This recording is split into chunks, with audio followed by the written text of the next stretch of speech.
Hola, buenas tardes. Un gran saludo para todos los participantes y simplemente eh, para nosotros realmente muy importante el funcionamiento de esta Comisión de Justicia en el ámbito de la provincia de Buenos Aires y poder estar interiorizado y actualizado de todos los acontecimientos que hacen a a un aspecto tan trascendente e importante de la democracia argentina como es la justicia, básicamente en lo que hace a su libertad, en su eficiencia y en todo el esfuerzo que hay que hacer para poder lograr esos objetivos.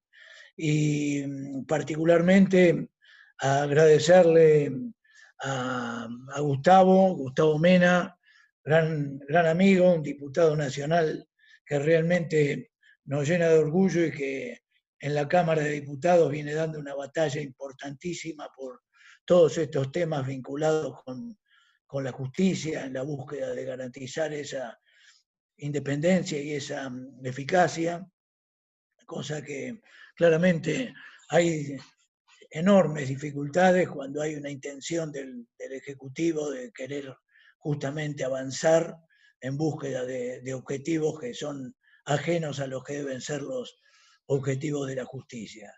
Y agradecerle muchísimo también a nuestra gran amiga Marina Sánchez Herrero, que da esa pelea en el propio Consejo de la Magistratura de la Nación, donde por todos los medios se busca que no haya abusos, que no haya una parcialización y que se pueda garantizar un funcionamiento realmente fundamental como debe ser y como ha sido el objetivo de la creación de ese Consejo en aquella histórica reforma de la Constitución. Hace pocos días, no pocos días, ayer escuchamos declaraciones tremendas de un expresidente relacionadas con la posibilidad de un golpe de Estado, que realmente no, más allá del repudio que generó y que tiene que generar, que son cosas que no se pueden permitir, pero absolutamente creo que es un compromiso diario y constante renovar todos los esfuerzos para consolidar una democracia que está en marcha para quedarse para siempre, pero que necesariamente tiene que afianzarse en algunas de sus patas fundamentales y la justicia, sin ningún tipo de duda, es una de ellas. Hoy vemos que lamentablemente creo que hay un marco en la democracia que hacía muchísimos años no se daba, hay un espacio político opositor que está unido, que está convencido, y hay una ciudadanía que está muy alerta y que está muy presente para que no haya abusos, y me parece que eso es un logro gigantesco. Y un tercer elemento que un poco nos toca a muchos de nosotros, pero que uno lo dice con orgullo, quizás perdiendo algo de objetividad, que después de muchos años hay una oposición seria y que no es oportunista. Lo que hace falta es que haya un gobierno que actúe de la misma manera para poder aprovechar un momento y lograr cosas importantes que hoy lamentablemente están postergadas. Pero bueno, es simplemente para felicitar a la Comisión de Justicia que pudo lograr estas presencias, tanto la de Marina como la de Gustavo, agradecerle muchísimo a ellos y a todos los que participamos de este encuentro, sin ningún tipo de duda, el gusto de poder y encontrarnos con dos opiniones que nos van a servir muchísimo para nuestro conocimiento y para renovar nuestro compromiso hacia adelante. Así que muchas gracias y un gran abrazo para todos, especialmente a Marina y a Gustavo. Muchas gracias, Daniel. Tiene la palabra ahora la diputada provincial Sandra París. Sí, buenas tardes. También, gracias, Daniel. Agradecerles a Gustavo y a Marina por este acompañamiento. La Comisión de Justicia es una comisión que forma parte de nuestro comité de la provincia de Buenos Aires, donde se debaten y se discuten distintos temas relacionados con la justicia, y no todos los integrantes tienen que ver con la justicia, sino que tienen interés en la justicia. Así que hay militantes que aportan su tiempo y sus ganas en compromiso con esta temática y que forman parte de nuestra comisión. Ahí estoy viendo que está el diputado Emiliano Balbín, a quien le agradecemos su presencia, hay concejales que nos están acompañando y distintos militantes de la provincia de Buenos Aires para escucharlo. Diego Cantero va a ser el moderador de esta actividad, así que lo dejamos a Diego para que explique el funcionamiento de esta actividad. Y muchísimas gracias por acompañarnos. Hola, buenas tardes a todos, a todas. Bueno, gracias Sandra. Como explicábamos recién, tanto Daniel como Sandra, venimos funcionando como organización partidaria en el ámbito de la justicia hace más de 2 años, a instancias particularmente de Sandra, y sin querer, a instancia del Gobierno Nacional, nos hemos encontrado y nos hemos sorprendido con un debate que tiene toda la sociedad relacionado con el tema de justicia, y creemos que este es un ámbito donde nos permite a todos, en este caso a ustedes, que van a ser los expositores, y a nosotros desde nuestro lugar, básicamente escucharnos y darnos un tiempo para pensar un poquito más y más en profundidad hacia dónde vamos, cómo estamos, qué nos proponen y qué es lo que queremos nosotros como Partido Radical. Porque la verdad que estamos bombardeados con información, pero básicamente con títulos. Hoy la información son títulos, son epígrafes, son tweets, y nos queda muy poco espacio donde pensar. La Comisión de Justicia nosotros la concebimos como un espacio de reflexión, de profundización de los temas. Así que bueno, a eso nos estamos convocando. Ese es el espacio que nosotros pretendemos gestar y formar. Así que quiero agradecer a Sandra, por supuesto, infinitas gracias a los expositores. He tenido la fortuna de escucharlos antes y no tengo duda que nos van a nutrir y nos van a abrir el espectro y vamos a salir de esa dinámica del tweet o del epígrafe televisivo.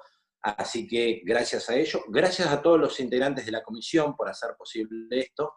Y si me permiten una digresión personal, quiero saludar particularmente a un correligionario de muchos años, de mi tierra, de mi pueblo, de mi Pago Chico, como es el Chacra Alberdi, que lo veo que está conectado, así que va un saludo grande para él y también para mi socio que está acá, ¿no? Así que bueno, ahora arrancaríamos con Marina. La organización la tenemos pensado, primero hablaría Marina, en segundo orden hablaría Gustavo. Un breve repaso: Marina es docente de la Universidad Nacional de Mar del Plata, es abogada, tiene una larga trayectoria en la militancia colegial, y en este momento es consejera titular en el Consejo de la Magistratura Nacional.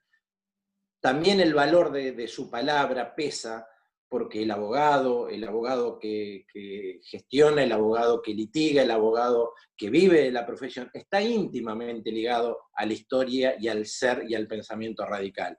Y la verdad que ese pensamiento, a veces la representación gremial y demás se ve diluida por otros intereses, y es muy importante para nosotros nutrirnos de un pensamiento y trasladarle a gente que piensa como nosotros cómo estamos viendo y cómo estamos abordando esta temática. Así que Marina, gracias, un gusto, y bueno, te escuchamos.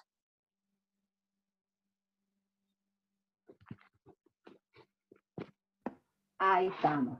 Bueno, buenas tardes a todos, muchísimas gracias al Comité Provincia, a Sandra, una persona con la que yo estoy en permanente contacto, hablando sobre la justicia de la provincia, sobre la justicia federal, básicamente sobre la justicia, que es todo un tema en sí mismo. Agradecerle también a Daniel, obviamente, y a todos ustedes que estén acá. Me parece que es un espacio muy importante, una comisión de justicia, para poder poner un poco blanco sobre negro qué es lo que está pasando en algo que es trascendental, y en esta palabra que se viene repitiendo desde hace mucho, o por lo menos mucho desde el último tiempo, que tiene que ver con la República, ¿no? En una de sus funciones esenciales. Agradezco que se interesen por la mirada de la abogacía, que es la mirada con la que yo camino el país, en mi representación de los abogados de todo el país, sacándolos de Capital, porque la verdad, y es realmente con muchísima humildad lo digo, y sin anular las miradas de ninguno de los otros estamentos sobre lo que es el sistema judicial, el Poder Judicial y la mirada de la justicia, nosotros tenemos una mirada integral del sistema.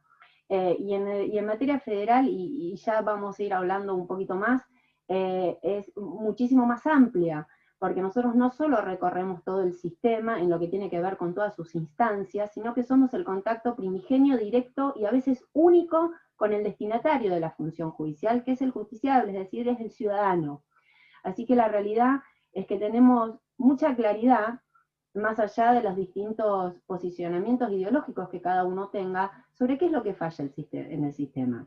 Y la verdad es que lo primero que nos tenemos que plantear entonces es si esta reforma viene a resolver las fallas del sistema. Y debo por lo menos empezar por la conclusión, que es que esta reforma en nada resuelve los verdaderos problemas que tiene la justicia. Pero miren cómo es nuestro país, ¿no?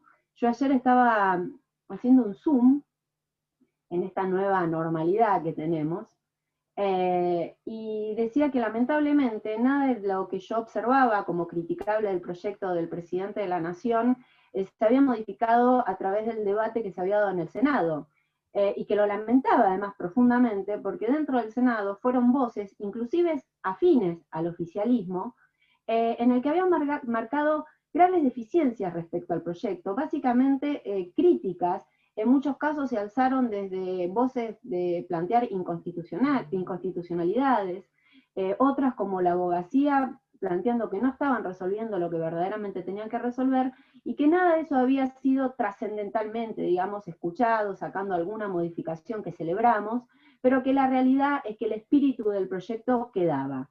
Eso lo dije ayer en este mismo horario. Dije, lamentablemente, tengo que seguir hablando sobre lo mismo. Y lo lamenté además porque yo creo, como republicana que soy, y como defensora de la República, que el ámbito de debate por excelencia es el Senado, y que si bien es respetable que el presidente de la Nación tenga un proyecto, inclusive tenga una mirada, digo respetable, no por eso lo acepto, ¿bien? Sobre la justicia que quiere tener, y a partir de ahí mandar el proyecto que él considere, y a partir de ahí formar su grupo de asesores o consejeros, o el título que él le puso a esa comisión o consejo asesor, que todo eso es válido para un presidente, más allá de mis críticas hacia tanto el proyecto como su consejo. La realidad es que yo deposité mis esperanzas en el Congreso. Veo claramente que en el Senado no se van a cumplir mi esperanza de que es revisarlo y realmente hacer algo que a la sociedad o al pueblo argentino le sirva, y por eso tengo todas mis esperanzas depositadas en diputados, y en él mi esperanza puesta en especial en Gustavo, que es un diputado de excelencia, por supuesto que tenemos, y con el que he tenido y tengo el honor de recorrer el país hablando sobre este proyecto de reforma. Pero lo paradójico es que hoy la presidenta, miren el furcio, la vicepresidenta, bien, sacó un tuit y le contó al pueblo qué es esta reforma. Nos puso blanco sobre negro la propia vicepresidenta, nuevamente, perdón el furcio, la vicepresidenta, y dijo que esto no es una reforma del Estado, que la última reforma del Estado que hubo fue la de ella y fue declarada inconstitucional. Más allá de las apreciaciones que ella dio respecto a por qué el Poder Judicial lo hizo, sí, efectivamente fue declarada inconstitucional porque la Corte Suprema de la Justicia Nacional consideró que era contraria a derecho. Así que sí, efectivamente, el último intento que tuvo ella de reformar la Constitución fue inconstitucional. Perdón, reformar el sistema fue inconstitucional. Pero que esto no era una reforma. Lo primero que me llevó a pensar el tuit de ella, y no me voy a detener en lo que ella dice, porque en realidad esta es la introducción para avanzar sobre la crítica al proyecto, fue que se le informa al presidente de la Nación, porque el presidente de la Nación nos dijo en cadena nacional que esto era una reforma del sistema judicial y que él venía a mejorarlo. Así que lo primero que se me ocurriría sería eso. Pero lo segundo que hizo fue confirmar la mayor crítica que tiene el proyecto, que tiene que ver con una reorganización o una organización de todo lo que es el esquema y la estructura del Poder Judicial Federal. Es decir, juzgados, cómo fusionar, cómo crear, cómo armar, cómo repensar esta justicia federal. Así que la verdad es que me alegra que lo primero que hoy la vicepresidenta nos haya hecho saber que efectivamente no viene a reformar el sistema judicial que necesita la sociedad y que necesita el pueblo argentino. Y lo lamento, realmente lo lamento, porque estamos en un momento en el que me parece que ninguno de nosotros, ninguno de los que estamos acá, desde ya les digo que no así, que también comparte esa visión la mayoría de la abogacía, pero básicamente con el pueblo de la República Argentina, hay un importante consenso sobre que el sistema debiera ser reformado, que el sistema necesita ser mejorado, que cuando hablamos de reforma es porque necesitamos que las cosas que están mal cambien, y las cosas que están bien se potencien, y eso, en nada de eso viene a ser este proyecto, y lo lamentamos, porque realmente asistimos a un sistema judicial, a un sistema judicial que ha demostrado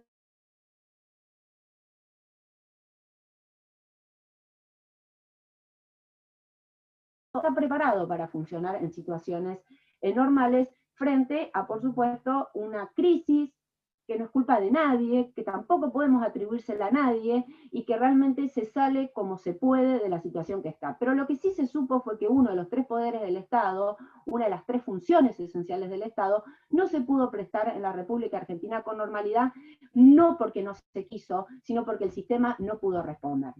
Entonces me pregunto qué es lo que viene a reformar, o para qué viene a reformar esto.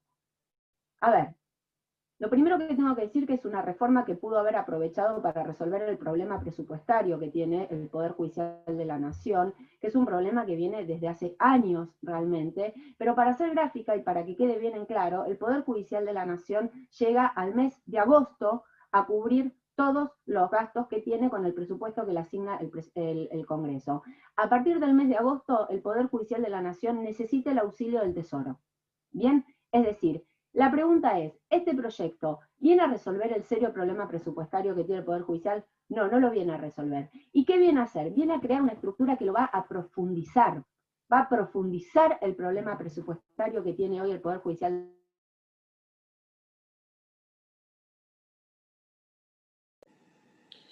Marina, tenés mal, no se te escucha, ¿eh? Ah, se desconectó.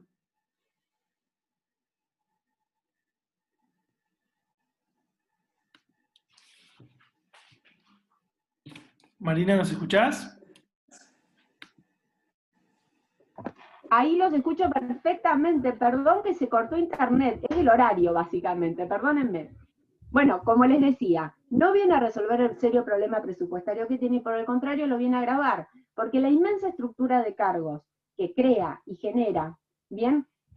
Profundizan este monto con el que el Poder Judicial podría funcionar. Solo para ser gráfica, y en esto no me quiero detener porque Gustavo lo desarrolla de una manera excelente, ¿bien? Cuando el proyecto fue al Senado, se crearon lo que se estimaba entre 300 y 350 cargos nuevos, que más o menos entre infraestructura, sueldos y todo lo que implicaba poner en funcionamiento eso, podía implicar entre 4.000 y 5.000 millones anuales.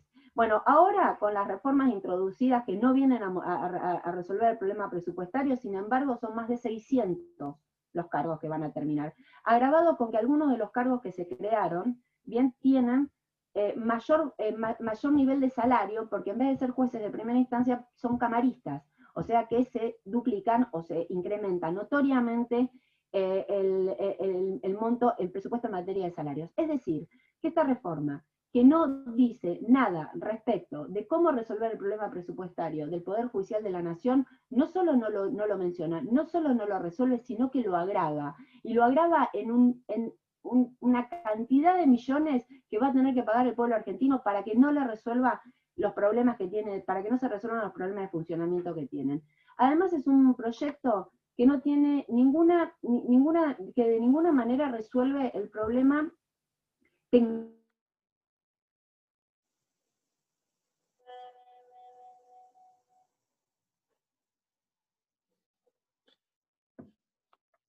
Bueno, estamos con un problemita de conectividad con Marina. Vemos un ratito qué pasa con Marina, si no lo que propondría es que sigamos con Gustavo, Aprovecho para proponerle dos cosas. Los oyentes y demás, vayan formulando las preguntas en el chat. Cuando terminemos las exposiciones las vamos a ir respondiendo de acuerdo si van a Gustavo o Marina.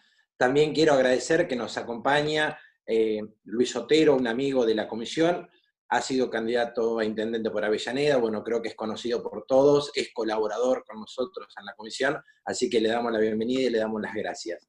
Gustavo, si te parece, se los presento. Estoy acá. ¿Estás, Marina? ¿Estás en condición? Les pido disculpas, pero no sé qué pasa, básicamente. Así que voy a Perdón tratar de que ser muy los rápida porque estoy con interrumpa. problemas. Marina, para que te podamos oír, ya que tenés mala conexión, si te parece, Sí. apagamos tu cámara, así por lo menos podemos oír tu voz y escuchar toda tu exposición completa. Sí, igual voy a tratar de apurarme, porque evidentemente estoy con problemas de conexión. Bien. Vas a ver que no se ve tu cara en la pantalla, pero igual te vamos a escuchar. Bueno, buenísimo. Bueno, entonces, como les decía, el Poder Judicial de la Nación está en emergencia edilicia y tecnológica desde el mes de octubre. Bien, es decir, que nosotros del Consejo de la Magistratura hemos dicho que con los recursos que tenemos no podemos llevar adelante las exigencias en materia de edilicias, de infraestructura y de tecnología. En la cuestión de tecnología, la pandemia, por supuesto, fue la más clara muestra de esa emergencia, porque nosotros de ninguna manera pudimos funcionar de acuerdo a las condiciones establecidas por el presidente de la Nación respecto del aislamiento, es decir, de no poder estar en presencia física dentro de los juzgados y dentro de los tribunales. Y la verdad es que este proyecto no dice nada sobre eso, que es lo primero que tendría que decir, porque modernizar el Poder Judicial no es solo la posibilidad de poder trabajar en situaciones de emergencia como esto, sino, y esto es muy importante dejarlo aclarado, que la falta de tecnología en el Poder Judicial lo único que está generando, y en base al tipo de diagrama que nosotros tenemos a lo largo y a lo ancho del país, lo único que hace es no otorgar igualdad de condiciones a los ciudadanos de la República Argentina para acceder a la justicia. Miren de lo que estamos hablando. Estoy hablando sobre un proyecto que no resuelve un problema que existe y que es un derecho fundamental de la ciudadanía, que es poder concurrir en igualdad de condiciones ante un juez.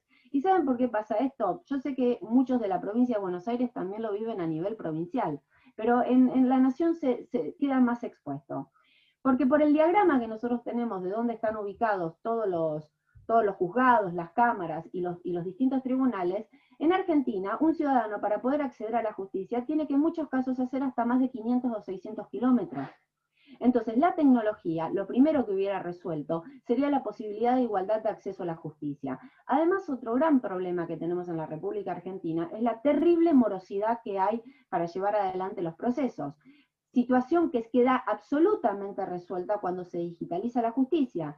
Miren, en los procesos digitalizados que tiene la justicia federal, se disminuyó un tiempo de tramitación de 6 años a 6 meses a 1 año y medio como máximo.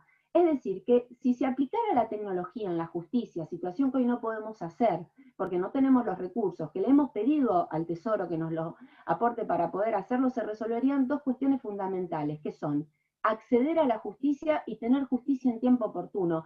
Esa es la única justicia que vale. La justicia tardía no vale, aunque te den la razón. Pero además, la tecnología, además de digitalizar, desde papelizarla, ¿saben lo que nos permitiría? Saber qué es lo que verdaderamente necesitamos.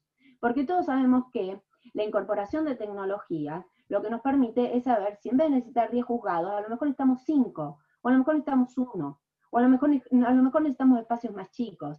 Entonces, la realidad es que un proyecto que no reconoce la situación presupuestaria, y no solo eso, sino que la agrava, un proyecto que no pone a la justicia en situación de futuro frente al desnudo en el que quedó en la pandemia, y situación que vulnera derechos fundamentales de los ciudadanos, que además nos permitiría saber de manera ordenada y organizada qué es lo que realmente necesitamos en esto que dijo hoy la presidenta de reorganizar el Poder Judicial. Realmente es un proyecto que no está reconociendo el verdadero problema que tiene hoy la justicia. Pero además, y tal vez lo más grave, es que es un proyecto sin mirada nacional. Y en esto estoy tratando de avanzar para poder cerrar la idea. Y en esto la falta de la mirada nacional tiene que ver básicamente con que el diagrama que se hizo del país reconoce algo que es muy común en nuestro país, que es una mirada centralista. que es analizar a la República Argentina con mirada de la capital. Porque la verdad es que lo que acá sucede, y hay que decirlo, porque además hoy lo confirmó la vicepresidenta y porque además está en la letra del proyecto, este es un proyecto de ley que viene a modificar la justicia de la política, no la justicia del pueblo. Porque lo único que regula, en primer lugar, es materia penal. ¿Bien? Yo ahí, y lo aclaro siempre porque no quiero que se confundan respecto a que yo no tengo nada en contra de que se le dé una mirada a la justicia penal, porque en materia federal en la justicia penal está el narcotráfico. Y la realidad es que en Argentina el narcotráfico es un problema. Yo estuve recorriendo todo el país y sinceramente hablar con jueces de las provincias, ni hablar de las provincias de frontera, que nos hacen saber que realmente no existe inmediatez entre la función que llevan adelante y la realidad que se viven. No seré yo la que diga que no se avance en la reforma, la mirada o en cualquier cuestión que necesite la justicia penal. Pero el problema no sería ese. El problema es que no mira la justicia de la gente también, la justicia donde uno plantea el amparo para que las obras sociales nos cubran los tratamientos de cáncer, la justicia donde yo acudo para que pueda operar a un hijo, la justicia donde yo voy a que me paguen la jubilación que me corresponde después de haber aportado toda mi vida. Esa justicia no está mirada y mi pregunta es, ¿por qué no la han mirado? ¿Por qué no haber aprovechado este momento no solo para reformar la justicia penal, sino también para haber incluido la justicia de la gente? Porque se tiene una mirada centralista, y tan centralista es la mirada respecto a que solo la penal y solo la de Comodoro Pi, que fíjense este elemento, que no es un elemento menor. Toda la cobertura de cargo de todos los juzgados nuevos que se crearon, que ahora les voy a dar el número, en Comodoro Pi, bien, reconocen un trámite express para la cobertura de sus lugares. Bien, ahora, los cargos que se crearon en el resto del país, que quiero decirles que empezaron siendo 94, creo, 95, Gustavo me va a corregir, y ahora son 60, porque como cambiaron juzgados por cámaras, entonces ahora son 60 los jueces que se necesitan. Para el presidente antes se necesitaban 90 y pico, ahora se necesitan solo 60. Bien, Dina, ya terminó. Tenés minutos, te cierran. Ya termino, sí. Los 60, se les reconoce el trámite ordinario, es decir, 4, 5, 6 años, de los que también se tiene que hacer cargo el Consejo de la Magistratura. También se tiene que hacer cargo de modificar los reglamentos para que los procedimientos de selección sean mucho más ágiles. Pero la realidad es que al resto del país, como siempre, que se cubran cuando se pueda. Comodoro Pi, trámite express, hay que cubrirlos. Con el agravante de que se crearon 23 juzgados para Comodoro Pi, donde hay 3 millones de habitantes, y se crearon 60, o todavía no, porque el proyecto inicial era 90 y pico, pero vamos a ver cómo quedan, para todo el resto del país, es decir, para 42 millones de argentinos. Bien, entonces, esta mirada centralista depositada en Comodoro Pi, bien, es la muestra de que nuevamente no estamos frente a un proyecto de ley que venga a modificar la justicia que la gente necesita, la justicia que haría más accesible a que la gente pueda concurrir. Lo último que voy a decir, y no porque no tenga más, sino porque podemos después desarrollarlo en las preguntas, esta es una reforma con mirada única. Bien, esta es una reforma que tiene los manuales escritos. Esta es una reforma ya pensada. Es una reforma que no ha incluido a ninguno de los actores del sistema judicial federal, que no ha convocado a los abogados. Básicamente no es que no hay abogados, todos sabemos que hay abogados y sabemos qué abogados están dentro de ese consejo, pero no ha llamado a los abogados del interior del país, que son los que recorren los 1.500 o los cientos de kilómetros para poder llevar un papel, porque seguimos en una justicia que se lleva un papel para poner un sello de goma. Ese tal vez es el peor de los defectos de este proyecto, y por eso puse mis esperanzas en el Senado y evidentemente me defraudó ese debate, y pongo mis esperanzas en la Cámara de Diputados para que realmente se logre hacer el sistema judicial que la gente y el pueblo argentino necesita. Respecto a la necesidad de reforma de la Corte, déjenme decirles que todos podemos opinar sobre si son 5, 7 o 9, no está escrito en la Constitución. El problema es que el presidente no nos dice por qué, desde el punto de vista jurídico funcional, es necesario. Simplemente nos dice que necesita o no, porque depende del día, a veces nos dice que sí, a veces nos dice que no, que debe ser ampliada. Y lo que el pueblo argentino necesita es que explique por qué va a funcionar mejor la justicia con 5 o por qué va a funcionar mejor la justicia con 9. Bueno, 1000 cosas tendría para seguir contándoles sobre esta reforma. Me pareció que era importante dejar aclarado que este proyecto en verdad no involucra los problemas que tiene hoy el Poder Judicial, que es el presupuesto, la falta de tecnología, la falta de acceso a la justicia, la falta de rapidez en la resolución de las controversias, pero básicamente le falta una profunda mirada federal. Muchas gracias. Muchísimas gracias, Marina. Para nosotros ha sido absolutamente esclarecedor tu visión, así que te agradecemos. Invitamos a todos los participantes a que formulen las preguntas que quieran hacerle a Marina. Realmente dejó 3, 4 conceptos claros respecto de cuál es la posición no solo de la reforma, sino qué es lo que nosotros como partido y como organización política esperamos de la justicia, porque tampoco podemos perder de vista este tema, que nosotros sí anhelamos otra justicia, no esta que tenemos hoy. Ahora sí lo invitamos a Gustavo, el doctor Gustavo Mena, es diputado nacional, tiene claridad expositiva, conceptos claros, y por sobre todo, en lo personal, conjuntamente con el resto de los diputados, le espera, y va a pesar sobre su espalda y su amplia experiencia, un derrotero importante en los próximos días. Así que tenemos el privilegio de escuchar y que nos vaya contando cómo se va armando esa estrategia y qué es lo que nos depara el debate que ya está en ciernes en los diputados nacionales. Gustavo, muy buenas tardes y tenés tu tiempo.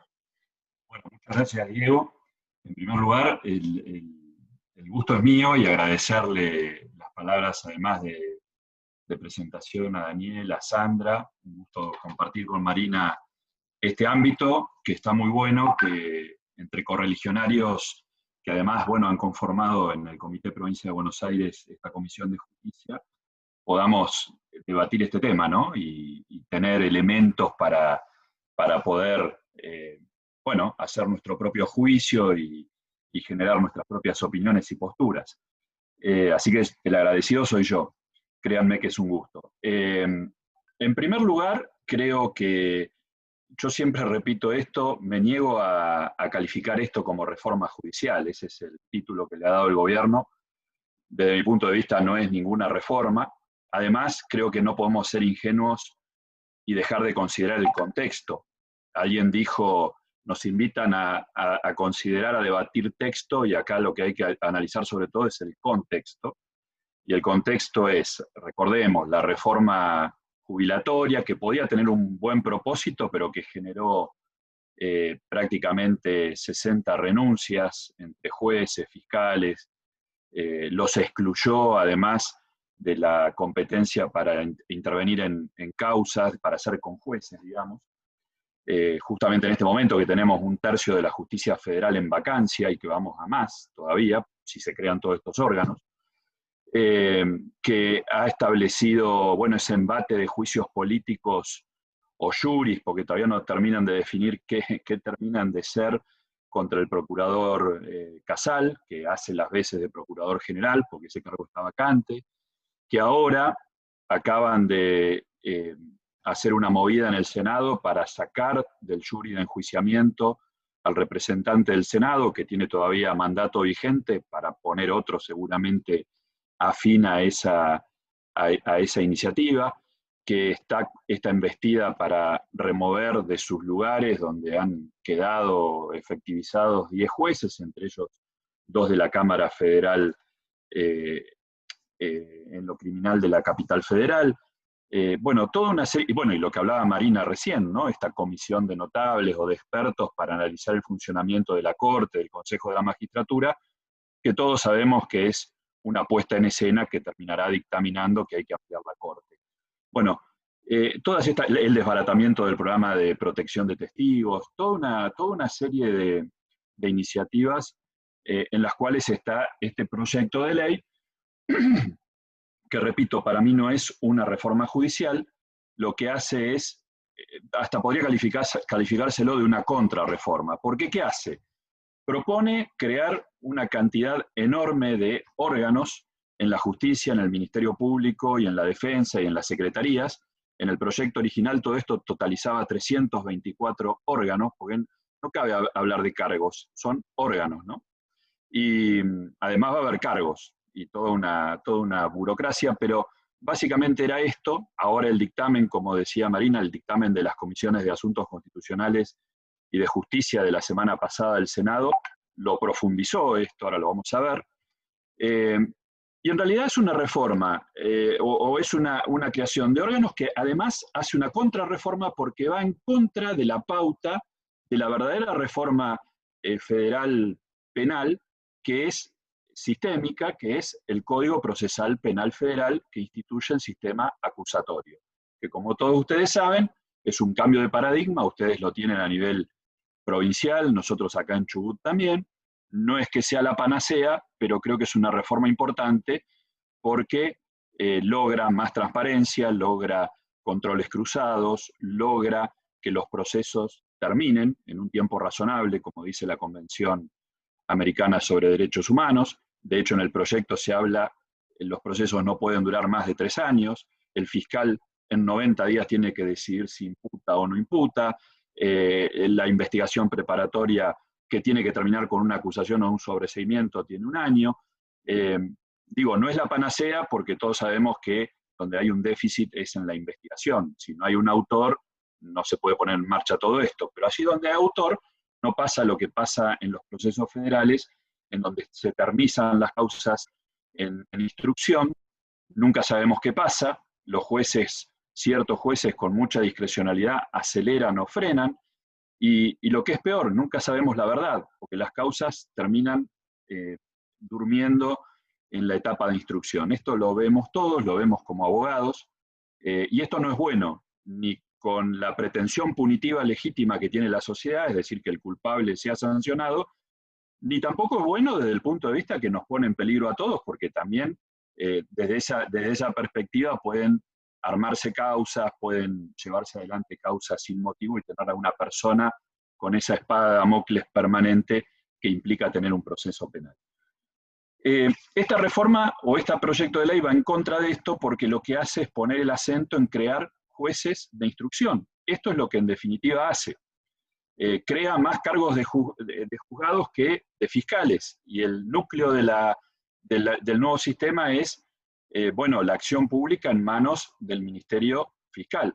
Hoy tuvimos una reunión muy interesante en el bloque con la Asociación de Magistrados, la Asociación de Fiscales, y por ejemplo el fiscal Rivolo nos decía, un poco deberíamos ir apuntando en esta entrada en vigencia gradual del nuevo sistema de enjuiciamiento penal federal, que hace 1 año y medio rige en la jurisdicción de la Cámara Federal de Salta y con muy buen resultado, es 5 fiscales por un juez para empezar. Y fíjense, acá se crean más cargos de jueces que de fiscales.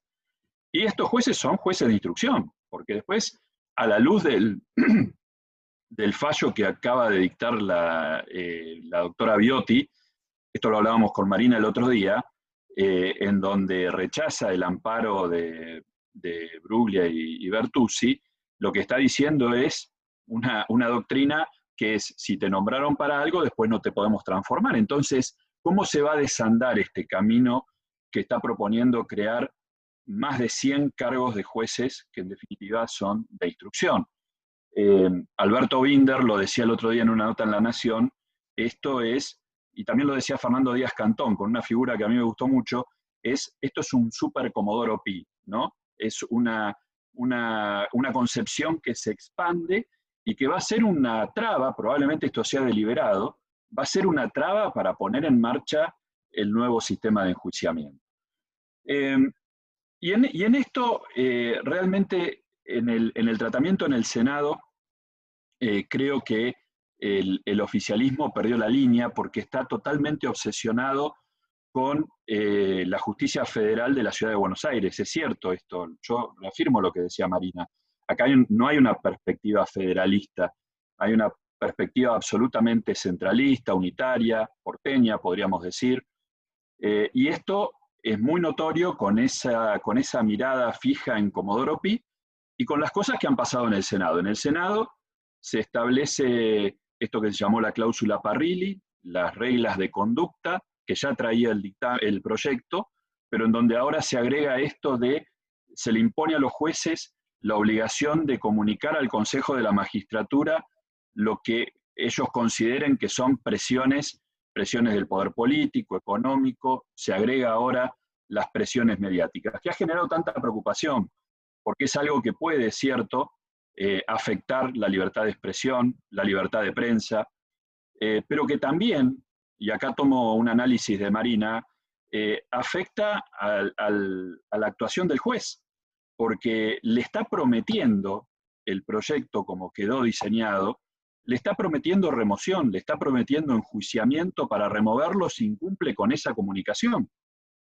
Y genera toda una situación realmente que distorsiona todo el sistema, porque bajo esa perspectiva, una presión, cualquier comentario en la opinión pública es objetivamente una presión. Todos los que estamos en una función pública, obviamente, salvo que seamos de amianto, toda opinión, toda crítica, todo juicio, obviamente que nos influye. Pero esto es propio del juego. Si al juez hay una circunstancia que le impide resolver, bueno, estarán los mecanismos de excusación, de recusación, pero realmente pretender esta definición de presión sobre la base de que esté en el debate público una cuestión judicial, ¿cómo no lo va a estar si es un poder del Estado? Si todos los poderes del Estado están sujetos al escrutinio público o la opinión, ¿cómo no va a estar en la conversación pública una causa que tiene trascendencia por el hecho, por las partes?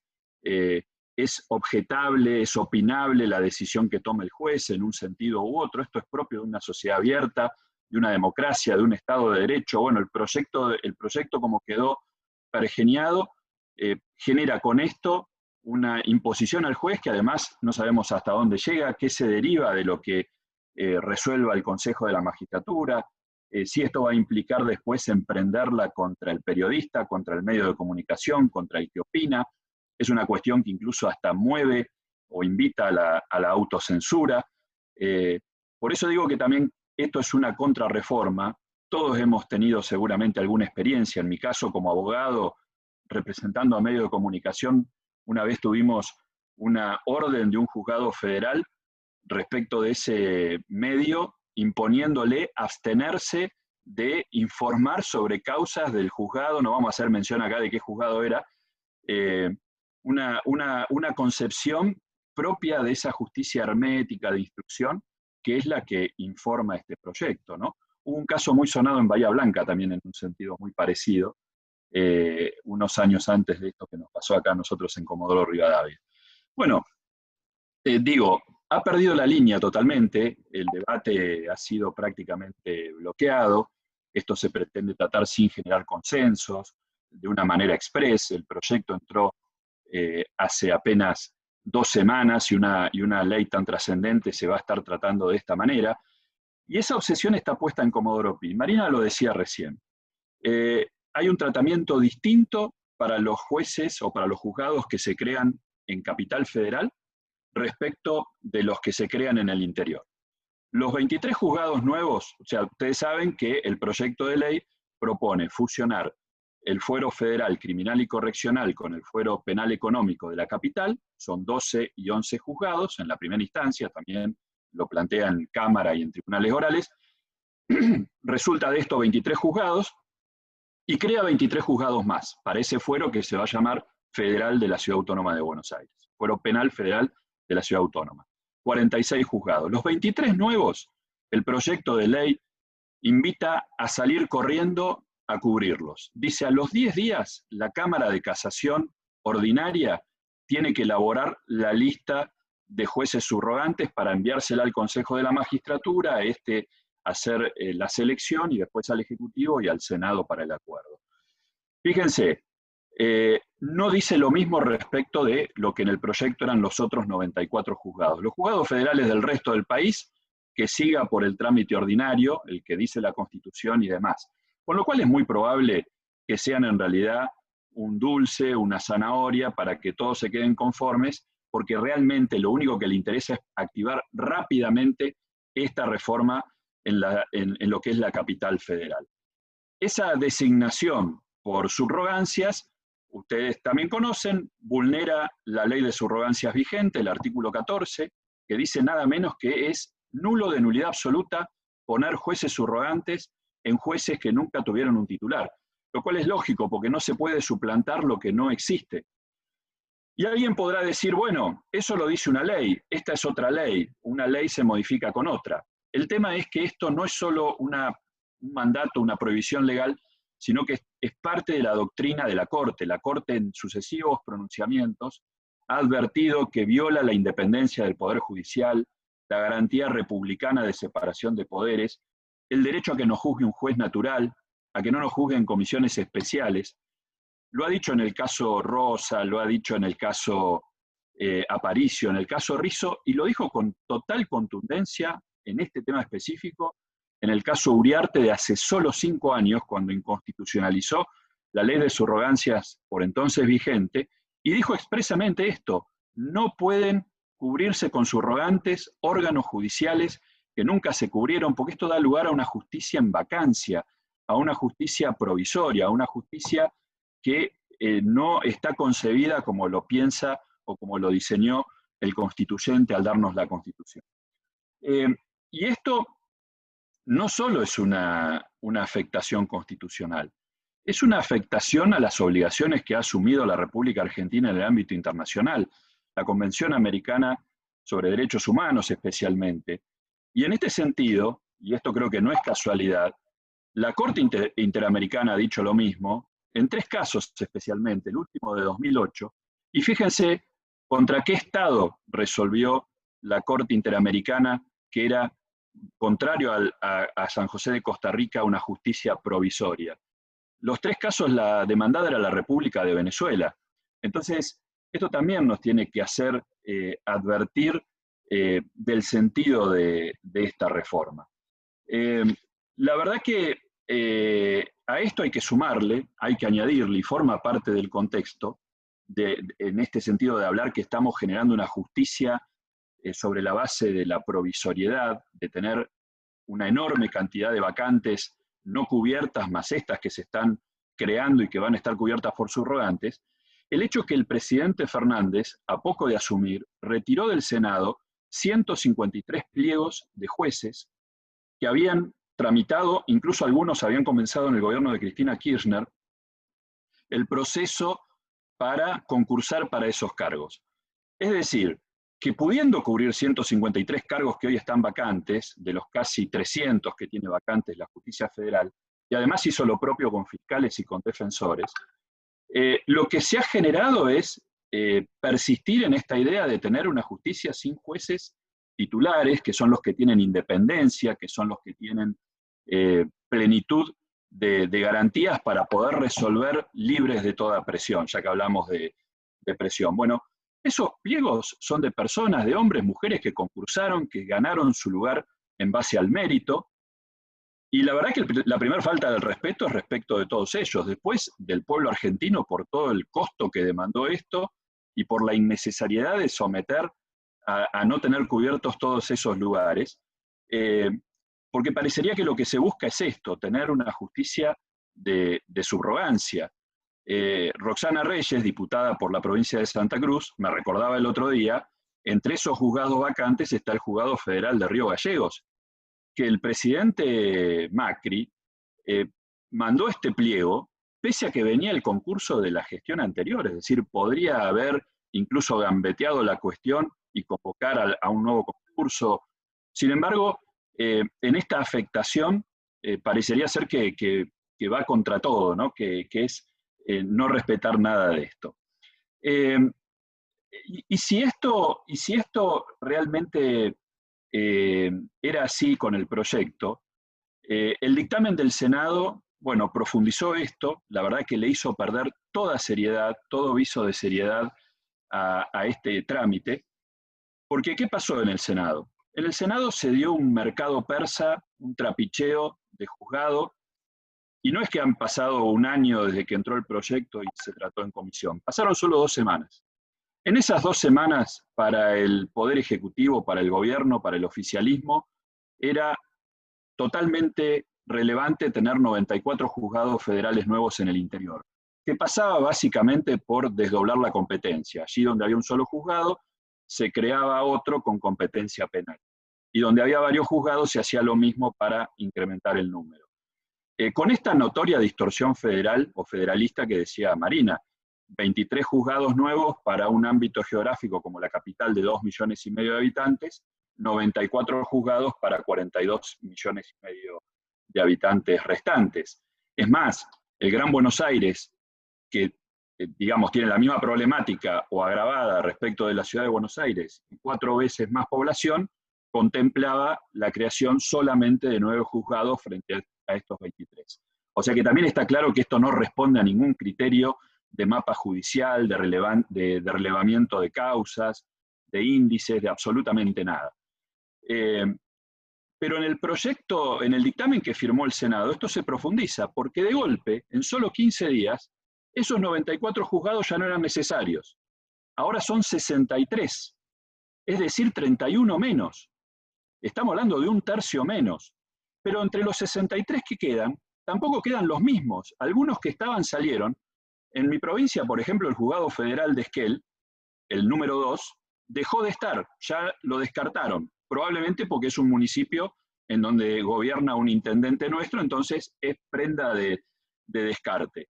Y aparecen otros juzgados que no estaban contemplados. Marina hablaba recién de la accesibilidad a la justicia, de esa justicia para, digamos, para que tenga que ver una relación con las necesidades de la comunidad, de la gente, del pueblo. Bueno, en este dictamen se crea de la nada, de la galera, un juzgado federal en Perito Moreno, provincia de Santa Cruz. Perito Moreno es una localidad que no llega a los 10.000 habitantes y no tiene justicia provincial, no hay un juzgado provincial. Así que fíjense esto qué tremendo.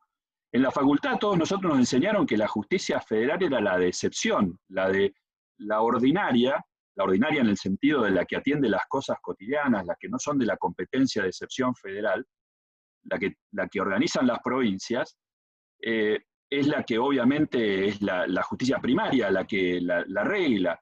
Bueno, en Perito Moreno, si una persona tiene que hacer una demanda de desalojo, un juicio por despido, un divorcio, un daños y perjuicios, tiene que hacerse 300 kilómetros en la inclemencia patagónica para ir a litigar a Perito Moreno, a Pico Truncado o a Las Heras. Pero le vamos a poner ahí un juzgado federal. ¿Qué sentido tiene esto? ¿Cuál es la lógica del funcionamiento de esto? Bueno, y del mismo modo, para el proyecto de ley no era relevante crear cámaras federales. El peso estaba en la creación de juzgados de primera instancia en el interior. Bueno, ahora de la nada aparecieron 5 cámaras federales nuevas, en San Juan, en San Luis, en Catamarca, en Santiago del Estero y en Formosa, 4 salas nuevas, en cámaras ya existentes, en la de Salta, en la de Rosario, poniendo una en Rosario y otra en Santa Fe, una en Mar del Plata, 2 tribunales orales federales nuevos que tampoco estaban contemplados, en Resistencia Chaco, en Ituzaingó Corrientes, y reactivan una cámara federal muy, muy significativa para la Patagonia, la de Piedrabuena, en la mitad de la provincia de Santa Cruz, para restarle el carácter de alzada a la Cámara Federal de Comodoro Rivadavia, que lo tiene sobre los juzgados federales que están en Santa Cruz y en Tierra del Fuego. Es decir, toda una cuestión que no responde a absolutamente ninguna lógica, que está claro que es el pago por adhesiones a apoyos para este proyecto, y que de ninguna manera tiene que ver con el mejoramiento de ningún sistema de administración de justicia. Estamos hablando ahora, con todos estos cambios, solamente a nivel de jueces, fiscales, defensores y secretarios, de 391 cargos, es decir, 60 más que los que preveía el proyecto original, en un esquema que, como decía Marina, hay edificios que se vienen abajo, no hay adecuación edilicia para llevar adelante el nuevo Código Procesal Penal Federal. Es decir, sí, voy redondeando. Hay mucho para decir, se liquida, se disuelve, porque lo dice así el proyecto de ley, se disuelve el fuero penal ordinario de la capital. Todos estamos de acuerdo, creo, por un principio de autonomía federal y además porque no tenemos por qué los del interior pagarle la justicia ordinaria a la Ciudad Autónoma de Buenos Aires. pero no se pueden hacer las cosas de cualquier manera. Además, si la lógica es que la justicia, que la Ciudad de Buenos Aires tenga la plenitud de su poder judicial, ¿por qué solamente se le da el penal? ¿Por qué no se le da el laboral, el civil, el comercial? Pero este proyecto de ley descarta a los jueces que integran el fuero. Dice, el día que dejen de tramitar su última causa, se extingue la justicia ordinaria penal de la capital, y no dice el proyecto qué va a pasar con todos esos jueces, funcionarios y demás. Y acá quiero decir también, si tengo 2 minutos, algo muy grave. Ustedes saben que una de las propuestas del proyecto era fusionar la justicia federal contenciosa administrativa con la civil y comercial en la capital. Bueno, eso tuvo muchas objeciones. La prueba de la chapucería de esto es que en los fundamentos del proyecto de ley el Poder Ejecutivo dice, no, es un problema de los conflictos de competencia entre esos dos fueros que traban la tramitación de la causa. Habrán leído la acordada de la Cámara Civil y Comercial Federal. Dijo que de un promedio de 94.000 causas, hubo solo 22 planteos de incompetencia entre los dos fueros, o sea, el 0,02%. Bueno, ahora en el Senado se echó atrás esta fusión, pero se crea un tribunal de 3 jueces para cuando hay un planteo de competencia entre el fuero civil y comercial y el contencioso administrativo.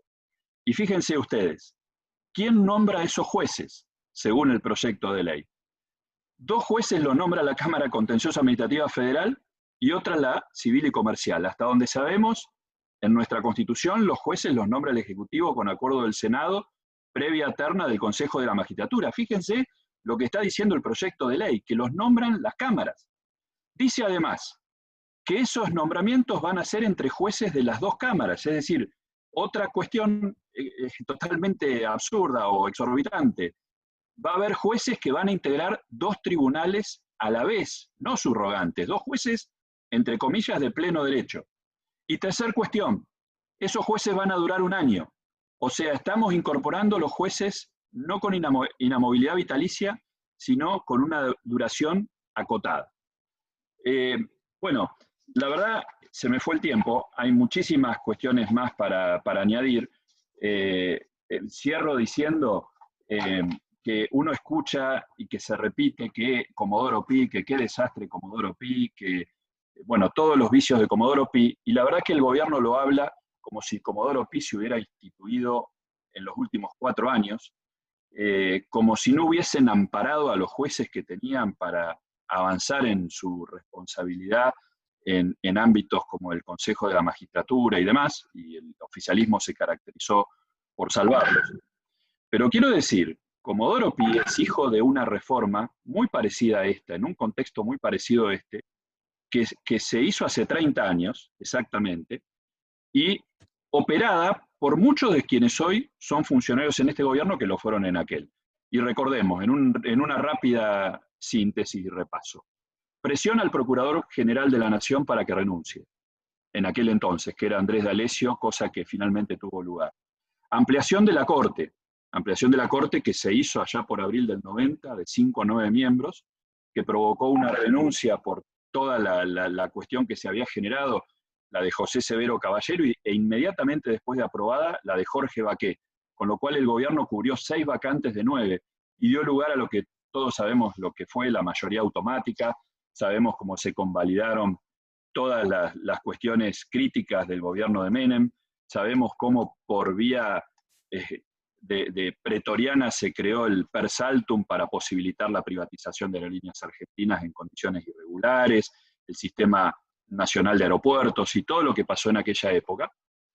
Y de la mano de eso vino también, tengamos presente, cuando se habla de Comodoro Pi, vino la reforma procesal penal, que tuvo un componente importante porque se superó el código barrio, se avanzó hacia la oralidad en la instancia de juicio, no en la instrucción quedó igual, pero en esa reforma se duplicó, fíjense lo que son cómo se reitera la historia, se duplicó la justicia penal federal de la capital federal, el Fuero Criminal y Correccional, que estaba integrado por 6 jueces y se lo llevó a 12.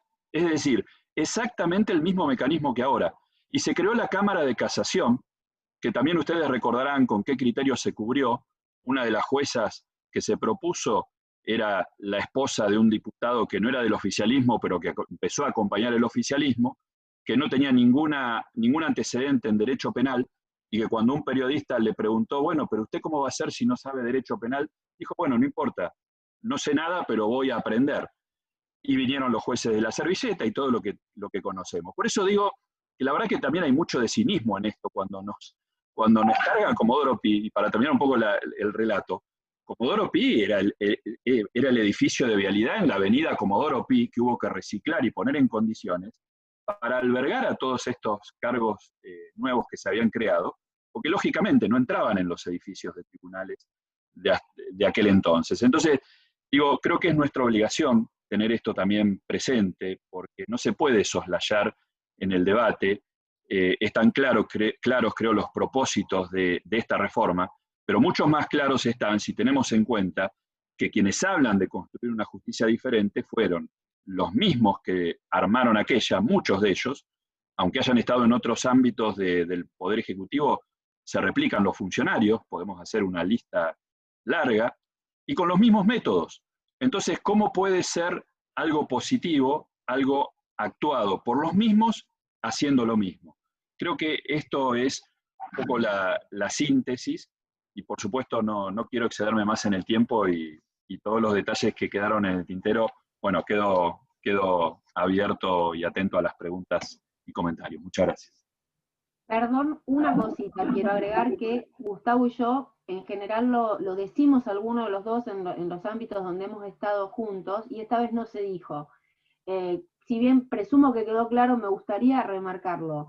Nada de lo que se dice que es el mensaje o el objetivo de cambio a través de este proyecto se cambia, sino que se mantiene. No se avanza como se debiera avanzar, porque si acá alguien dice que X cantidad de jueces están al servicio de y que no llevan adelante su función y por tanto vamos a, bien, lo primero que hay que hacer es denunciar esa situación, cosa que no fue. No se cambia, no se modifica y se duplica. Y lo que pareciera ser una desconcentración del poder tiende a ser una nueva concentración. Me parece que es importante ese concepto tenerlo. Bueno, muchísimas gracias Marina, muchísimas gracias Gustavo. Me animaría a compartir con todos los que están acá 4, 5, 6 disparadores. Marina nos mencionó el tema presupuestario y el agravamiento de esa situación, la falta de tecnología y la falta de incorporación de una mirada moderna y tecnológica en la justicia, la falta de una mirada federal, la falta de escucha del abogado de la matrícula en el proceso de reforma.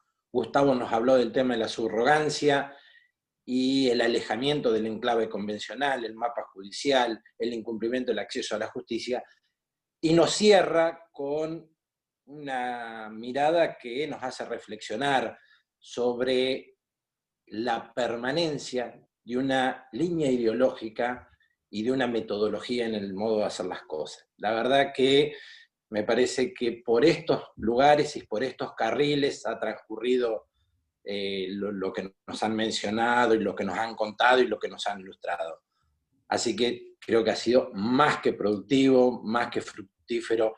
Nuevamente, muchísimas gracias por estar acá hoy, ahora con nosotros.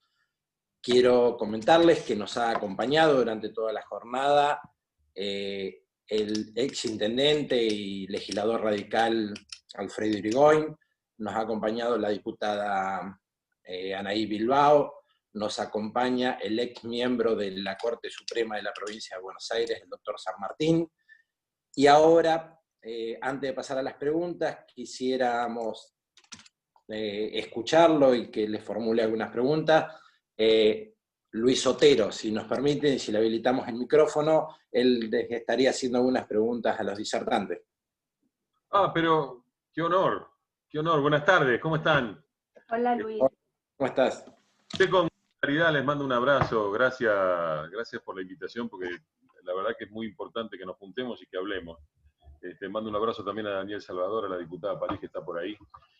Después de escucharlo se te paran los pelos de punta, se te ponen los pelos de punta, porque es evidente, había hecho las preguntas por el chat, pero es evidente que acá estamos ante un golpe institucional claramente armado, que tiene como objetivo el Poder Judicial.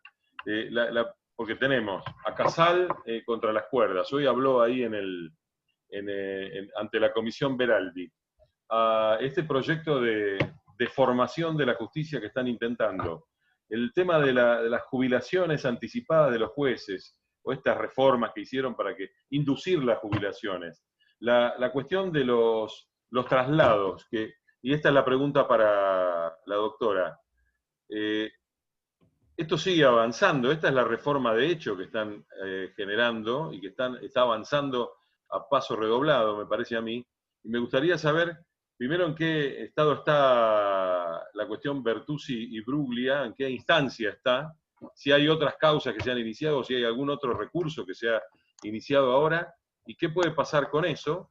Y con respecto a los traslados, lo mismo, la consulta supuesta a la Corte, ¿en qué quedó? ¿Y qué dijo qué puede decir la Corte en este caso? Bueno, primero, presumo que todos sabemos de lo que estamos hablando, pero vale la pena por lo menos hacer una pequeña aclaración, que algo ya adelantó Gustavo. El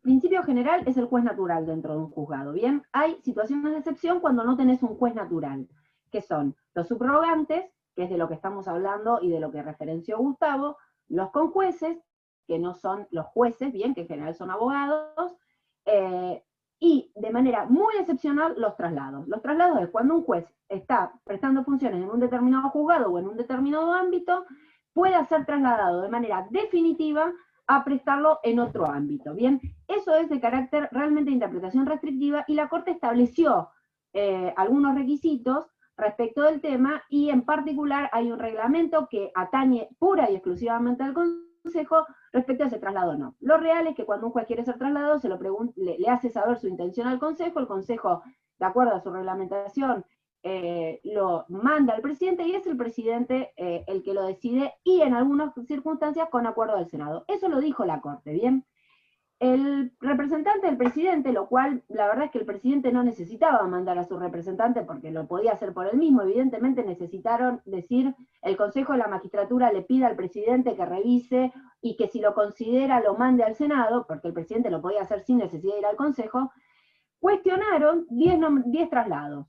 Entre eso está el de Bruglia y Bertuzzi y el de Castelli, aquellos que han participado en causa cuadernos, confirmación de procesamientos y condenas a vudú. Bien, o por lo menos es lo que, la verdad es que yo tengo que decir que fueron a 10 jueces porque es la realidad. Bien, en general de los 3 que estoy hablando son los 3 que interpusieron recursos. Bien, acciones, perdón, no recursos. Y lo que sucedió en el Consejo fue que el representante del Ejecutivo nos fue a preguntar a nosotros, primero nos pidió que dictaminemos, y nosotros perdimos 6 contra 7, se impuso la mayoría oficialista, respecto de que los dictamináramos, si eran correctos o incorrectos. Nosotros dijimos, señor, nosotros no somos competentes, eso es un decreto presidencial, generó derechos, es un acto regular, en todo caso, si alguien no está de acuerdo, que vaya un juez y que un juez lo decida. No obstante, salimos 6 contra 7 y eso fue al presidente y el presidente lo mandó al Senado. Hoy está en el Senado y es lo que probablemente ustedes la semana pasada escucharon sobre que desobedeció el Senado un pedido de la justicia de frenar el tratamiento de esos traslados. En concreto es la posibilidad de saber, digamos, de que el Senado, al no darle acuerdo, esos 10 jueces vuelvan a sus juzgados de origen. Es decir, que se vayan de donde están, de la Cámara Federal, etc. Hay 3 tribunales electorales, etc. Las personas fueron a la justicia, el amparo fue resuelto de manera negativa contra los jueces, pero es importante saber algo. Castelli lo hizo por un lado, Bertuzzi y Bruglia por otro. La resolución del amparo dijo claramente que lo que no era arbitrario ni inconstitucional era la resolución del Consejo. Que si eventualmente el Senado dictara, no diera el acuerdo y ellos se sintieran afectados, podían ir a la justicia. ¿Qué hicieron Bruglia y Bertuzzi? Apelaron la resolución de la denegatoria del amparo, pero, y este es un dato que está hoy en todos los diarios, pidieron que la Corte entienda. Es decir, en paralelo hicieron las dos cosas. Y hoy la Corte tiene la causa para entender. ¿Qué es lo que estimamos muchos de nosotros? Que como el traslado de Bruglia y Bertuzzi fue hecho conforme a lo que la Corte había establecido en acordadas, no en sentencia, pero sí en acordadas, le asistiría razón porque no se violó lo que la Corte dijo que tenía que ser el traslado. Pero hoy la realidad es que la Corte lo tiene para resolver. Al Consejo no le respondió, pero ella tiene la causa en sus manos, y esa es la situación. Todo hace valer que, que en el Senado van a decir, no van a dar acuerdo, y esos 10 jueces automáticamente volverán, no automáticamente porque hasta que se termine el concurso se mantienen esos cargos, pero volverán a sus cargos, que era la finalidad primigenia, que lo pudo haber hecho el presidente de manera directa sin necesidad de pasar por el Consejo. Claro. Y gracias, doctora. Y con respecto al proyecto, doctor Mena, en diputados, tomando la pregunta que hizo el doctor Magarelli, que está acá presente con nosotros, también de Avellaneda, ¿cómo lo ve? ¿Vamos a tener algún... ¿Qué? La verdad es que lo que uno vislumbra es que hay mucha resistencia.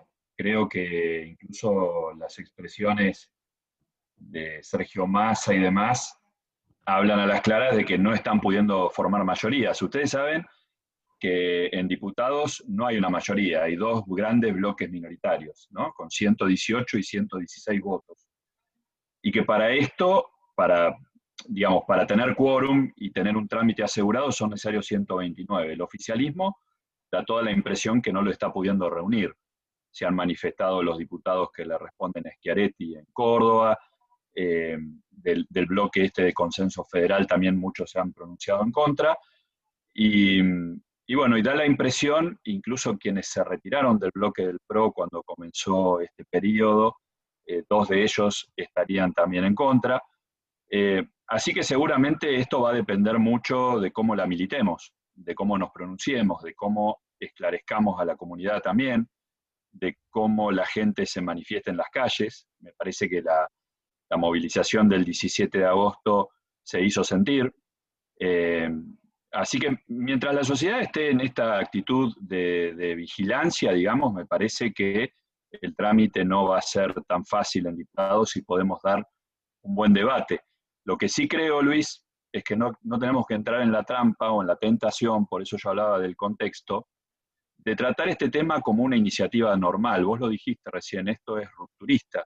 Entonces nosotros haríamos mal si nos ponemos acá a analizar esto como un proyecto normal y hacerle agregados, cambios, propuestas. Creo que la posición tiene que ser muy clara. Tiene que ser de rechazo, porque el proyecto está movido por malas intenciones, está acompañando todas estas iniciativas de remoción de jueces, de fiscales, todas estas iniciativas que hemos reseñado, y me parece que además no hay que perder de vista que la Cámara iniciadora manda, o sea que tampoco hay que ser tan ingenuos de que porque alguna modificación se pueda lograr, después el Senado va a insistir en la sanción original. Hay muchísimos aspectos del proyecto de ley para observar. Vuelvo sobre la reunión que tuvimos hoy con la Asociación de Magistrados y de Fiscales. Ustedes saben, por ejemplo, que esta desarticulación de la justicia ordinaria de capital voltea, disuelve, desguaza la justicia juvenil. La deja totalmente desarmada, y es un mandato de la Convención de Derechos del Niño. O sea, estamos incumpliendo mandatos internacionales. Y hoy la doctora Poggi, fiscal, nos daba un dato muy interesante. En su momento, la Corte declaró, la Cámara Federal, la Sala 2, declaró inconstitucional una modificación legal porque en el debate parlamentario no se fundamentó por qué se introducía una reforma en la justicia, como se dice, de menores, que está mal dicho, ¿no? La justicia juvenil, la justicia de niños y adolescentes. Es decir que ese principio de especialidad, que es un mandato, cualquier cambio, como el que se va a hacer ahora, necesita de una fundamentación que acá no está en ninguna parte, no está explicado por qué se hace desaparecer un fuero, qué se va a hacer con los jueces remanentes. Es decir que hay un montón de cosas para observar, para señalar, pero me parece que no tenemos que perder de vista el central, que nuestra posición tiene que ser muy clara para no desorientar a la gente, para no confundirla. Tiene que ser de una posición muy tajante, y que en todo caso, si en algún momento se quiere hacer una reforma judicial, sea en el sentido de mejorar la justicia, de poner en funcionamiento el Código Procesal Penal Federal. Fíjense que a los del interior ahí nos desprecian también en este tema. El Código Procesal Penal Federal dice la ley que debe implementarse gradualmente y como se ha hecho en todos los países federales que se hizo esta reforma. Es decir, gradualmente, empezando por los estados o las provincias, y en último lugar, en el área metropolitana. Bueno, este proyecto de ley dice que en 2 años tiene que implementarse en la ciudad de Buenos Aires, ¿no? Y del resto no nos mencionan para nada, no nos tienen en cuenta ni siquiera en eso.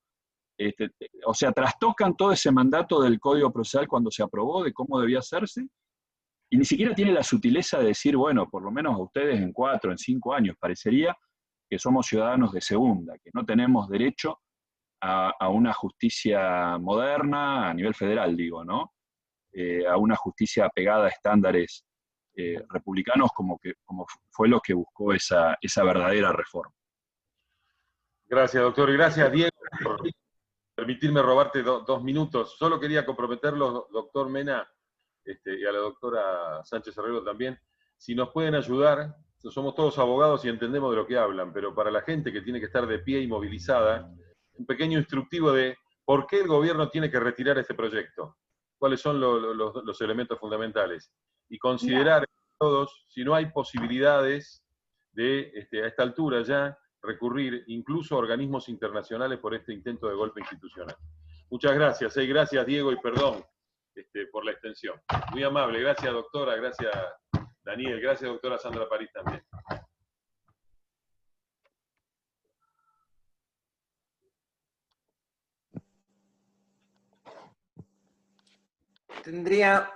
Hola, ¿sí se escuchan? Sí.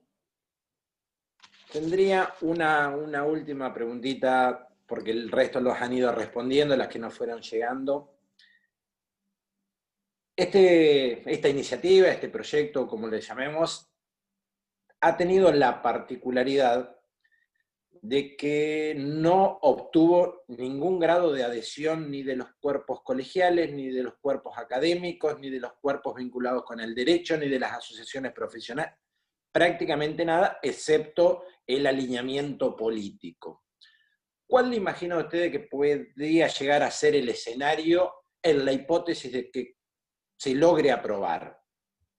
¿Cuál podría ser el día después si este proyecto se aprueba? En términos jurídicos lo planteo, ¿no? Bueno, Gustavo, ¿vas vos o querés que vaya yo?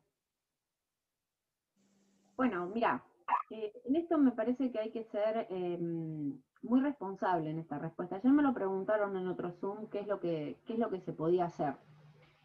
Primero, si bien hay cuestiones del proyecto que, como bien dijo Gustavo, son cuestionables desde el punto de vista jurídico, como por ejemplo la cobertura de cargos, hay otras cuestiones que son potestades constitucionales del Congreso, y que hay mayorías, y que si esas mayorías funcionan, nosotros, más allá de que para mí sea la reforma que no debe ser, por lo menos desde mi lugar de abogada no puedo decir que vería viable una acción de inconstitucionalidad, por ejemplo, diseñar el mapa judicial. Es una potestad del Congreso de la Nación diseñar el mapa judicial. Por supuesto que no cubrir esos cargos de cualquier manera, eso no es una potestad constitucional, o por lo menos ni siquiera es hoy conforme a lo que dice la Corte ni a que le dicen las leyes. Entonces, la cláusula Parrilli es otra cláusula que yo creo que, llevada que sea, sancionada que sea, es una cláusula que se puede llevar perfectamente ante la justicia, porque es, además de ambigua, además de ampliatoria, además de indefinida, bien, atenta no solo contra la libertad de prensa, atenta no solo contra la libertad ciudadana de manifestarse y tener influencia sobre lo que uno dice, bien, además me parece que es importante también decir que el inciso F habla de clamor popular, y cuando vos vas, porque yo me tomé el trabajo de definir cada una de las palabras de esos 2 incisos, clamor popular es voz de multitudes, no sé, 17 de agosto no suena algo. Entonces, hay cuestiones que creo que van a ser que pueden ser judicializables, y desde mi punto de vista son atentatorias de principios y normas constitucionales. Pero hay otras que son potestades del Congreso. Y que por eso yo digo que deposito, yo como tantos, nuestra esperanza en el debate serio y democrático dentro de diputados, porque todo hace pensar que de Senado, ya lo he dicho, no va a salir. Y por supuesto me parece que lo que no tienen que hacer de ninguna manera es subestimar la mirada del pueblo. Que a la pregunta de Luis, ¿qué es lo que creen que esta reforma no resuelve? No resuelve los problemas del pueblo, y el pueblo no sabe del articulado, porque el otro día en la marcha había algunos que se mofaban de quienes estaban manifestando, diciendo que no sabían ni de qué ley hablaban, ni de qué artículo hablaban, y la realidad es que están subestimando el sentido común popular, que es verdad, que no tienen en claro si van a poner subrogantes en 1 año, en 5, que el procedimiento de selección, etc., pero saben que algo está mal, que algo no está bien. Entonces me parece que lo único que no tienen que subestimar es la mirada del pueblo.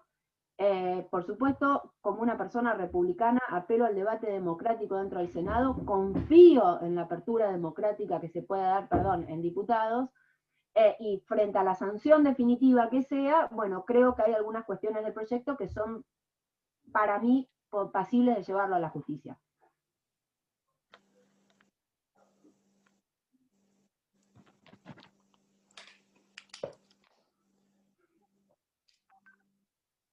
Bueno, bien, gracias Marina, más que respondida la pregunta. Sandra, ¿querés hacer un cierre y despedir? No, quería decirle a Gustavo que le habían quedado algunas cosas más por aclarar o comentarnos, si las quería cerrar en estos minutos que nos quedan para no robarles más tiempo, y agradecerles a todos, y en especial a Marina y a Gustavo por habernos acompañado, y a vos, Diego, por la moderación de este evento. Bueno, no, de mi parte también agradecer una vez más, créanme que son muy buenas estas reuniones.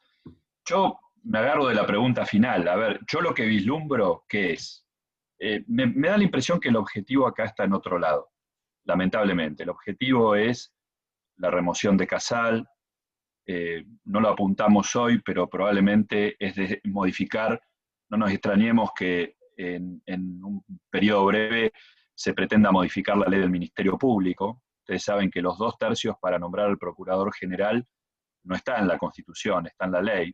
Entonces ya hay rumor de que quieren modificar la ley para bajarle la mayoría a esa designación, que es un cargo equivalente a juez de la Corte, es cabeza del Ministerio Público Fiscal, que es un órgano extrapoder, independiente del Poder Judicial.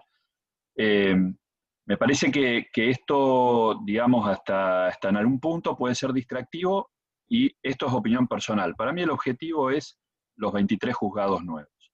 El resto, los 63 juzgados, las 5 cámaras, las 6 cámaras, en realidad con Piedrabuena, muy probablemente la mayor parte de eso nunca se habilite. Está llena la historia legislativa judicial argentina. El otro día lo hablaba con José Cano. Tucumán crearon hace 4 años el juzgado federal número 3. Nunca se creó. Clorinda, Formosa, lo mismo. Esta Cámara Federal de Piedrabuena, que recién mencionaba en Santa Cruz, se creó por ley en el año 2014. Han pasado 6 años. Entonces me parece que todo eso es una prenda de negociación. El objetivo, lo que sí está claro, es estos 23 juzgados. Y también seamos conscientes de esto, porque una de las contraargumentaciones es, no, esto no tiene nada que ver con la impunidad, este proyecto de ley no le saca la causa a ningún juez, lo cual es cierto. El problema es que cuando hablamos de impunidad, no hablamos solamente de lo pasado, sino que hablamos de las condiciones para impartir justicia hacia futuro. Y como dije hoy, no es solamente el tema de la impunidad. El tema es que la justicia no termine siendo un instrumento de persecución política. Y eso puede pasar cuando los jueces no son jueces, sino que son jueces provisorios. Eso es lo que ha pasado, por eso traje también el caso de la Corte Interamericana y de Venezuela. Y acá hay un punto. El proyecto de ley dice que durante 1 año, las causas nuevas que entren a la Justicia Federal Penal de la Capital Federal van a ir, no se van a sortear entre los 46 juzgados, fíjense esto, se van a sortear entre los 23 juzgados nuevos. 23 juzgados nuevos que no están a cargo de jueces, ¿no?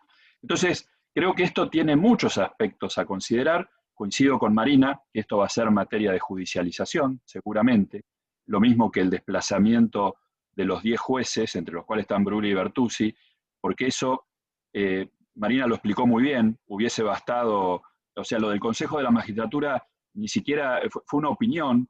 Personalmente creo que no debió haberse enderezado la acción contra el Consejo, sino directamente contra el Poder Ejecutivo. Pero bueno, más allá de eso, ¿por qué se hace esto con todo este procedimiento? Porque no se apunta solo a un desplazamiento, sino probablemente a nulificar lo que actuaron todos esos jueces para atrás, en donde ahí sí intervinieron en causas que tienen que ver con los hechos de corrupción que se ventilan del pasado. Yo creo que es toda una arquitectura compleja que va a disparar conflictos de poderes, que va a terminar con una enorme judicialización, derroche de energías, enfrentamiento en la comunidad, y que, bueno, y que tiene un final abierto, y que este proyecto de ley es una parte de toda esa ingeniería que no está movida por buenos propósitos, claramente.